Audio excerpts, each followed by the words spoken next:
Vanakkam Makkalae, welcome back to NINI-NetruIndruNalai. இன்னைக்கு நம்ம வீடியோல சூப்பரான cauliflower pepper fry ரெசிபி தான் பார்க்க போறோம். இந்த கறி பாத்தீங்கன்னா சாதத்து கூட, புலாவ் கூட, jeera ரைஸ், அதுக்கு அப்புறம் சப்பாத்தி கூட ரொம்பவே சூப்பரா இருக்கும். இத நான் எப்படி பண்ணங்கறத பார்க்கிறதுக்கு முன்னாடி நம்ம சேனலுக்கு நீங்க ஃபர்ஸ்ட் டைமா வரீங்கன்னா மறக்காம subscribe பண்ணுங்க. இந்த ரெசிபிக்கு நான் ஒரு பெரிய சைஸ் cauliflower எடுத்துர்க்கேன். cauliflower நல்ல குட்டி குட்டி florets-ஆ கட் பண்ணிட்டு வாஷ் பண்ணிட்டு அதுக்கு அப்புறம் கொதிக்கிற தண்ணியில கொஞ்சமா மஞ்சள் பொடி உப்பு போட்டுட்டு அதில இந்த cauliflowerலாம் நீங்க போட்டு வேக வச்சு எடுத்து வச்சுக்கோங்க. cauliflower இந்த தண்ணியிலே ஒரு முக்கா பங்கு வேகட்டும். அடுத்ததா இந்த கறிக்கு நம்ம ஒரு பொடி அரைச்சுக்க போறோம். அந்த பொடி பண்றதுக்கு சில பல இன்கிரிடியன்ட்ஸ் நம்ம வறுத்துக்கலாம். dry கடாயில 1 டேபிள்ஸ்பூன் மல்லி விதைகள், 1 டீஸ்பூன் ஜீரகம், 1 டீஸ்பூன் அளவுக்கு கருப்பு மிளகு, 1 காஞ்ச மிளகாய் சேர்த்துக்கலாம். பெப்பர் ஃப்ரைங்கிறதுனால நான் பெப்பர் ஜாஸ்தியாவும் மிளகாய் கம்மியாவும் போட்டுருக்கேன். உங்க மிளகால காரம் கம்மியா இருந்தா நீங்க 2 மிளகாய் சேர்த்துக்கோங்க.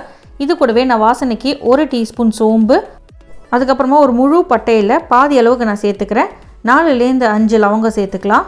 இப்போ இந்த பொருட்கள்லாம் நல்லா வறுபட்டு வாசனை வரணும். அது வரைக்கும் வறுத்துக்கோங்க. வறுத்த இந்த சாமானெல்லாம் நல்லா ஆற விட்டுட்டு மிக்ஸி ஜாரில் சேர்த்துட்டு எவ்வளோ ஃபைனாக அரைக்க முடியுமோ அவ்வளோ ஃபைனாக அரைச்சி எடுத்துக்கோங்க.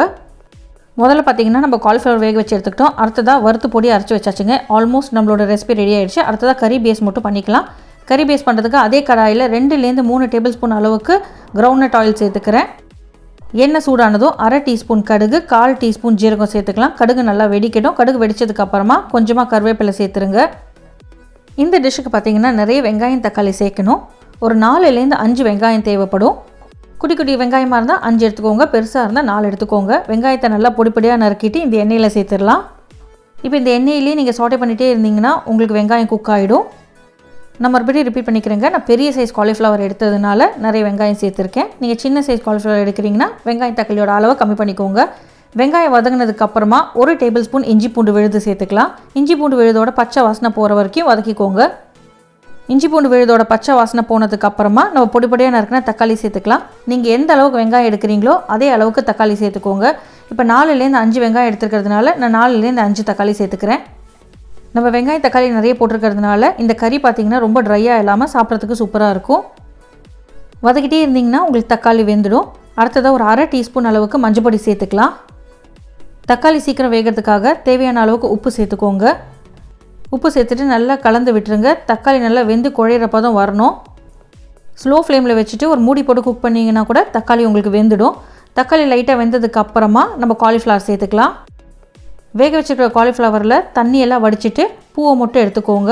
நம்ம வேக வச்சுருக்கிற காலிஃப்ளவரை இந்த தக்காளி வெங்காய கிரேவியோடு சேர்த்துட்டு நல்லா கலந்து விட்டுக்கலாம். மசாலாலாம் ஈவனாக காலிஃப்ளவருக்குள்ளே இறங்கணும். அதனால் ஒரு மூடி போட்டு நம்ம வேக வச்சுக்க போகிறோம். நம்ம முக்கா பங்கு தான் அதில் காலிஃப்ளவர் வேக வச்சுருந்தோம். மீதி 1/4 பங்கை இந்த மசாலாவோட மூடி போட்டு வேக வச்சு எடுத்துக்கணும். அடிப்பிடிக்கிற மாதிரி இருந்தால் கொஞ்சமாக தண்ணி சேர்த்துட்டு கூட நீங்கள் வேக வச்சுக்கலாம். இப்போ இந்த தக்காளி வெங்காயம் மிக்சரில் காலிஃப்ளவர் குக் ஆனதுக்கு அப்புறமா நம்ம அரைச்சி வச்சோம் இல்லையா, அந்த பொடியை சேர்த்துக்கலாம்.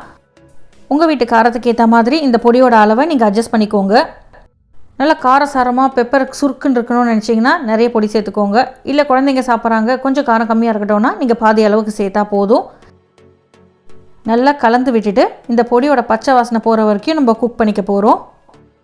பொடி பார்த்திங்கன்னா நம்மளோட கறியில் இருக்கிற எக்ஸஸ் வாட்டரையுமே அப்சார்ப் பண்ணிக்கும்.